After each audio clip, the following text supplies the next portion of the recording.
Hello friends, ఈరోజు మన recipe వచ్చేసి వంకాయ టమాటో కర్రీ. ఈ వంకాయ టమాటో కర్రీని ఎలా చేసుకోవాలో ఇప్పుడు చూద్దాం.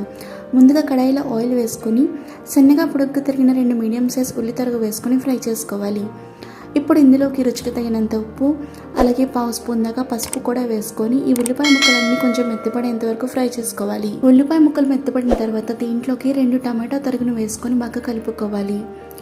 ఇవి ఇలా ఫ్రై అవుతున్నప్పుడు దీంట్లోకి 1/4 కేజీ దాకా సన్నగా పొడుగ్గా తరిగిన వంకాయ ముక్కల్ని ఇందులోకి వేసుకొని ఈ వంకాయ ముక్కలు కూడా ఒక 2 నిమిషాల పాటు కలుపుకుంటూ ఫ్రై చేసుకోవాలి.